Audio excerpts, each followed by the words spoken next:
Hi guys. So today we are starting with FCAT 2 2020 current affairs. As we all know that the FCAT examination is approaching, there is not much time left, and I expect that you must have completed your mathematics, reasoning and English section really well.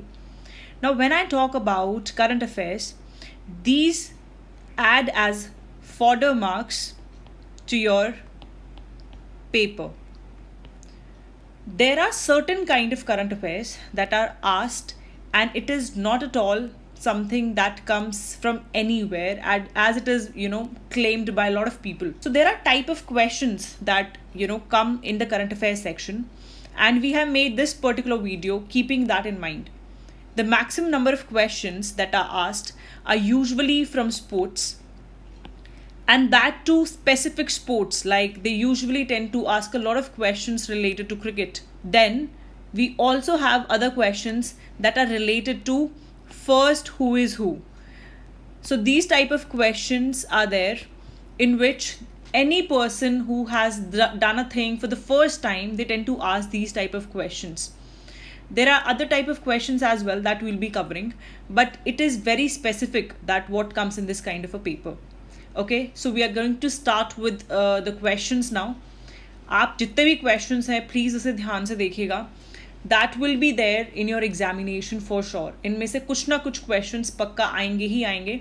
So make sure that you revise this video at least twice, because we tend to forget things. Okay, एक बार देख लेने से it's not you will get confused in the type of options that will be provided. तो उसके लिए make sure that जितनी भी हम videos डालेंगे उसको आप बार बार री-रिवाइज कर लें. At least once you should give a revision to it. Watch it today and after that give a revision. Immediately before the exam there will be a particular set of questions. Just go through it again. So when I talk about first who is who type of question, this is the type of question that comes. First women which reached the deepest point of ocean. So she's the first woman but fifth person. So first women जो deepest point of ocean में गई हैं, who is she? She is Kathy Sullivan. Okay, also very important point about her, this can also be asked because she had been in news during this time. She is the first woman to walk in space. In which year? In 1984. This is her picture back then in 1984, and this is the recent one when she became the first person who went on the deepest point of the ocean. Okay, coming to the next one, India's first Chief of Defence Staff. इनको तो सब जानते होंगे, right? He has also stayed as what? He has stayed as the Chief of Indian Army too, and now he is the first Chief of Defence Staff. Now what is the work of Chief of Defence Staff? इनका जो काम है, that is administration of all the three forces. All the three forces includes your Army, Navy and Air Force. तो इन तीनों का जो काम है administration का, ये हमारे जो Chief of Defence Staff हैं वो संभालते हैं. And who is he? He is General Bipin Rawat. Again this is a very important question. Why? Because FCAT में एक trend है कि जो भी latest women कुछ करती हैं, that tend to come. For example, अभी जो भावना Kant and there were these three girls, Avni Chaturvedi, they were all famous. Why? Because they were the first one जो fighters जिन्होंने who were inducted in the fighters squad. तो अब अगर हम बात करते हैं, she is the first Indian woman to lead all men contingent during what? Army Day Parade. So she tends to be famous for this particular thing. What is her name? She's Captain Tanya Shergill. This can come in the exam. Next is NASA Distinguished Service Medal. ये किसको मिला है? अब ये किस लिए important होता है? Because this person is from Indian origin. ठीक है, अगर ये Indian origin के नहीं होते तो it would not have affected us much. He is basically from Indian origin. His name is Ranjit Kumar. So Mr. Ranjit Kumar, he has actually got this particular award, that is NASA Distinguished Service Medal. Next is 2020 world food prize. ये किससे मिला है ये particular prize? It is Ratan Lal. Why this particular question is important? Because he is again from Indian origin. ये क्या है? He is Indian American soil scientist. तो he has been conferred with this award, that is world food prize award. Next question आता है madam of order Australia award.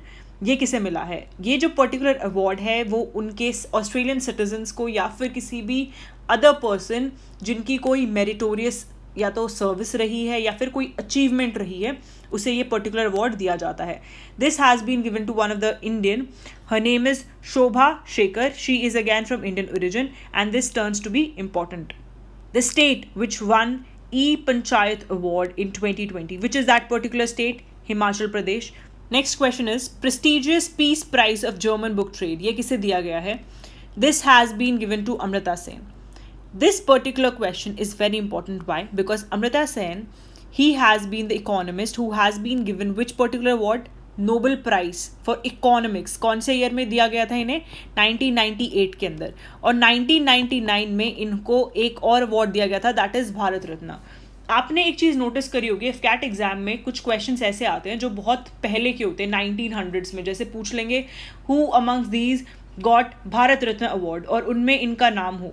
तो आप क्या सोचते हैं? That they are asking questions, बहुत ही पुराने टाइम के भी क्वेश्चन पूछते, तो करंट करना इट्स नॉट वेरी यूजफुल. या फिर जो जीएस पार्ट है उतना यूजफुल नहीं है, क्योंकि समझ नहीं आएगा कहाँ से क्वेश्चन आ रहे हैं. जो भी पर्टिकुलर अचीवर होता है उस पर्टिकुलर ईयर में, उनकी पुरानी अचीवमेंट भी याद करना हमारे लिए इंपॉर्टेंट काम है. इसीलिए I am telling you that 98 में उन्हें नोबेल प्राइज़ मिला था, 99 में उन्हें भारत रत्न मिला था.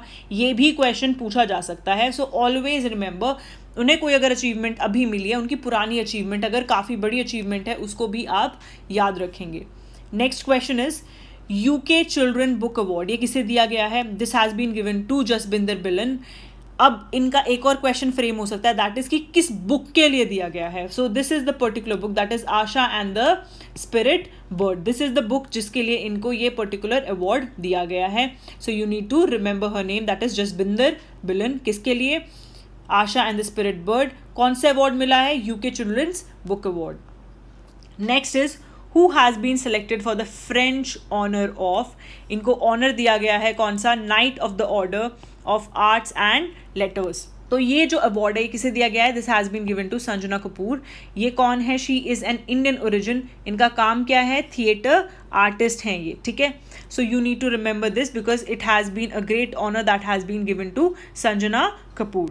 Next question is Wisden poll of greatest India test batsman of all time. ये किसे दिया गया है? This has been given to Rahul Dravid. ये एक इंपॉर्टेंट क्वेश्चन इसलिए बन जाता है बिकॉज ये विजडन पोल से रिलेटेड है. और ये जो है this has been given to one of the very great batsman, that is Rahul Dravid. Which cricketer won Polly Umrigar award? So this particular award has been given to Jasprit Bumrah. ये अवार्ड किसको दिया जाता है? ये क्रिकेटर्स को दिया जाता है, ठीक है. Who give this award? BCCI जो है that gives this particular award, that is Polly Umrigar award.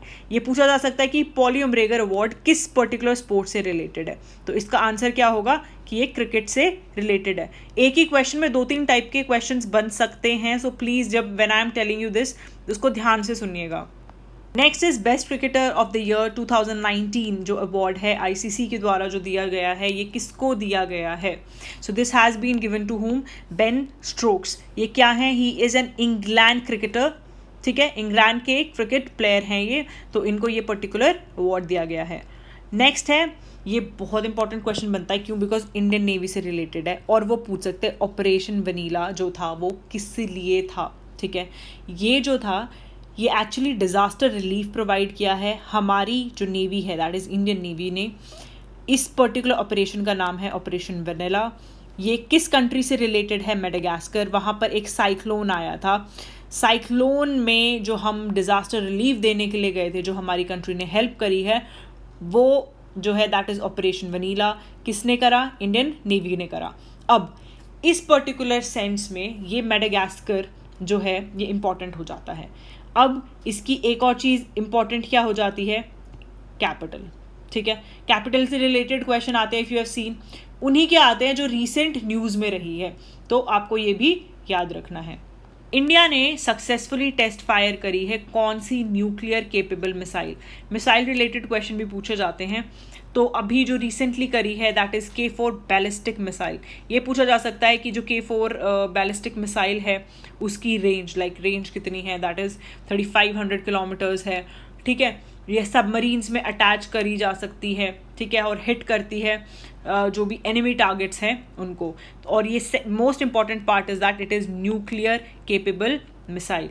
Next question is that Sukhoi 30 जो है उसमें अब ब्रह्मोस सुपरसोनिक क्रूज मिसाइल जो है that has been added up as an addition.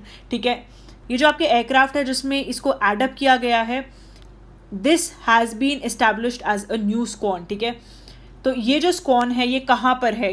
It is at Thanjavur air base. ठीक है, तो अब हमारे पास जो सुखोई है they are capable of carrying what? Supersonic cruise missile. कौन सी? ब्रह्मोस। ब्रह्मोस जो है ये बहुत पहले भी रही है न्यूज़ के अंदर। This has been created as a joint venture between Russia and India and it is basically derived of the two rivers, the first one being Brahmaputra जो इंडिया की है।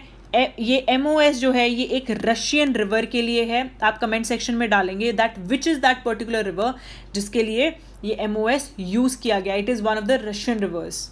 Next question is I flows जो है that is integrated flood warning system जो कि recently adopt किया गया है किस सिटी के द्वारा? तो आई फ्लोज की अगर हम बात करते हैं ये एक मॉनिटरी और फ्लड वार्निंग सिस्टम है। इसका काम क्या है? लोगों को अलर्ट कर देना पॉसिबल फ्लड के बारे में जो भी फ्लड प्रोन एरियाज होते हैं। तो जो इंटीग्रेटेड फ्लड वार्निंग सिस्टम है ये पहले भी एक सिटी में अवेलेबल है। सो मुंबई जो है ये क्या है? सेकंड सिटी बन जाती है। फर्स्ट सिटी कौन है जिसके पास था? That is Chennai. Okay, so you need to remember this very clearly. अभी रिसेंटली एक जो स्टेट है उसको 6 महीने के लिए आफ्सपा एक्ट, आफ्सपा क्या है? That is armed forces special power act. ठीक है, इसके अंडर 6 महीने के अंदर रखा गया है 2020 में। कौन सा है वो particular state? It is Nagaland. Which country topped recent FIFA ranking? अभी रीसेंट फीफा जो रैंकिंग आई है उसमें किसने टॉप किया है? बेल्जियम इज द कंट्री जिसकी फर्स्ट रैंक आई है। इंडिया की क्या पोजीशन है? 108। अब जो ये ऑर्गेनाइजेशंस हैं इसके बारे में ये पूछ सकते हैं कि ये कब इस्टेब्लिश हुई थी। जो फीफा है इट इस्टेब्लिश्ड इन 1904। हेडक्वार्टर्स कहाँ है? ज्यूरिक, स्विट्जरलैंड, यहाँ पर इसके हेडक्वार्टर्स हैं। वर्ल्ड हैप्पीनेस इंडेक्स 2020, ये जो इंडेक्स टाइप के क्वेश्चन होते हैं ये भी आ जाते हैं कभी कभी एग्जाम में। तो ये पूछ सकते हैं कि जो वर्ल्ड हैप्पीनेस इंडेक्स है, पहली बात ये कौन देता है? ये यूनाइटेड नेशन देता है। United nation sustainable development goals या सोल्यूशन। ठीक है, उसके बाद इसका जो हेडक्वार्टर है वो कहाँ है? न्यूयॉर्क में है। टॉप कौन आया है? फिनलैंड। इंडिया की क्या रैंक रही है? 144। अगर ये पूछा जाए कि अनहैप्पीएस्ट कंट्री कौन है, अगर हैप्पीएस्ट की बात करें तो it is who? It is Finland. लेकिन अगर बात करते हैं अनहैप्पीएस्ट कंट्री की, दैट इज़ अफगानिस्तान। तो आप ये जो है तीनों चीज़ याद रखेंगे। इवन इसके हेडक्वार्टर्स जो हैं यूनाइटेड नेशन के वो न्यूयॉर्क में हैं, ये भी आप याद रखेंगे। नेक्स्ट आता है IMD वर्ल्ड कॉम्पिटिटिव इंडेक्स। ये जो है ये कॉम्पिटिटिव इंडेक्स जो है लॉन्च किया जाता है हर साल, इसका आता है एक रैंकिंग। इस बार किसने टॉप किया है कॉम्पिटिटिव इंडेक्स में? That is Singapore. इंडिया की क्या रैंक रही है? 43। This is a important one, that is UNCTAD। इसकी फुल फॉर्म है United nation conference on trade and development. ठीक है, ये कब फाउंड किया गया था? It was in 1964। इसके हेडक्वार्टर्स कहाँ हैं? जेनेवा, स्विट्जरलैंड के अंदर। अगर हम पूछते हैं कि इन्होंने क्या करा है, एक रिपोर्ट रिलीज़ करी है UNCTAD ने, that is FDI, that is foreign direct investment. इसमें फॉरेन डायरेक्ट इन्वेस्टमेंट रिपोर्ट में बताया जाता है कौन सी कंट्री में सबसे ज़्यादा FDI हुई है। तो वो टॉप किसने करा है? USA ने। मतलब फॉरेन जो इन्वेस्टमेंट रही है वो US में सबसे ज़्यादा रही है जितनी भी कंट्रीज़ अवेलेबल हैं। अब आती है अपॉइंटमेंट्स की बात। जम्मू कश्मीर जो है वो बहुत न्यूज़ में रहा है। क्यों? Because it has finally been divided into your UTs। तो जो चीफ जस्टिस है जम्मू कश्मीर हाई कोर्ट के, उनका क्या नाम है? जावेद इकबाल वानी। सो ही इज़ द जज जिनको चीफ जस्टिस जो है जम्मू हाई कोर्ट का बनाया गया है। Remember this very clearly. Next is Ireland के प्राइम मिनिस्टर कौन है? अभी रिसेंट इलेक्शंस हुए थे तो माइकल मार्टिन करके हैं, he has been conferred as prime minister. तो आयरलैंड के प्राइम मिनिस्टर कौन है? Michael Martin. कैंपेन एक लॉन्च किया गया है बाय PCRA। PCRA की फुल फॉर्म क्या है? Petroleum conservation research association. किसके लिए है ये? फ्यूल कंजर्वेशन के रिलेटेड है। तो उस कैंपेन का क्या नाम है? दैट इज सक्षम। तो जो कैंपेन है दैट इज सक्षम। किसने लॉन्च किया है? PCRA ने किया है। City that will be hosting 2022 Commonwealth Games, कौन सी सिटी है? It is Birmingham. कहाँ पर है ये? इंग्लैंड के अंदर है। नेक्स्ट आता है खेलो इंडिया यूथ गेम 2020। ये कहाँ पर हुए थे 2020 में? It happened in Guwahati, Assam. तो ये जो है this is the city which actually hosted this particular game. Theme क्या रही है? That is elimination of single use plastic. ये इसकी थीम रही है, वेरी इंपॉर्टेंट। ऑल्सो कौन सी जो स्टेट है उसने ये पर्टिकुलर गेम में टॉप टैली लेके आए हैं? They are toppers in terms of medal, तो दैट इज़ महाराष्ट्र। ठीक है, जो सेकंड आया है दैट इज़ हरियाणा। तो आप ये दोनों याद रखेंगे। This is a very important report जो कि कौन देता है? सिप्री। सिप्री क्या है? Stockholm international peace research institute. ये जो है एक रिपोर्ट पब्लिश करता है विच शोज़ कि मिलिट्री एक्सपेंडिचर जो है अलग अलग कंट्री के, उनका जो ट्रेंड रहा है वो क्या रहा है। ठीक है, सो अगर हम देखें तो सबसे ज़्यादा जो एक्सपेंडिचर किया है GDP बेसिस पे निकालते हैं ये जो एक्सपेंडिचर है, ठीक है, कितना परसेंटेज ऑफ GDP, तो फर्स्ट रहा है USA और जो इंडिया रहा है दैट इज़ थर्ड। अगर हम साउथ ईस्ट एशिया की बात करें, India has been the topmost. Okay, I want you to write down in comment section कि अगर फर्स्ट US रहा है, थर्ड इंडिया रहा है, तो सेकेंड रैंक किसकी रही है। ठीक है, we have recently seen that there is this Daporijo bridge जो कि कंस्ट्रक्ट किया गया है कौन से स्टेट के अंदर? अरुणाचल प्रदेश के अंदर। ये एक स्ट्रैटेजिक लोकेशन है इस पर्टिकुलर ब्रिज की। क्यों? बिकॉज ये लाइन ऑफ एक्चुअल कंट्रोल जो चाइना के साथ है उसके पास ही बनाया गया है। ठीक है, अब ये किस पे बनाया गया है? कौन सी है वो river? That is Subansiri river. अब ये क्या क्वेश्चन पूछ सकते हैं इसमें से आपसे? दे कैन आस्क कि okay which one is the tributary of Brahmaputra, तो कौन सी है? सुबानसिरी रिवर है। As we have seen that इस बार फ्लड्स भी काफ़ी रहे हैं ब्रह्मपुत्र में, स्पेसिफिकली टू असम, है ना। तो इस वजह से ही again this river gets important and being that यहाँ पर ये ब्रिज कंस्ट्रक्ट किया गया है, तो सुबानसिरी रिवर जो है वो यूँ पूछा जा सकता है कि ये किसकी जो है ट्रिब्यूटरी है, तो ये एक ब्रह्मपुत्र की ट्रिब्यूटरी है। This question is not only important for FCAT but also CDS, so all of you who are also preparing for CDS, please remember this particular thing. So here we end with the first part of the FCAT 2020 current affairs series. If you like this particular video, please hit on the like button and also answer all the questions that I've asked you in the comment section.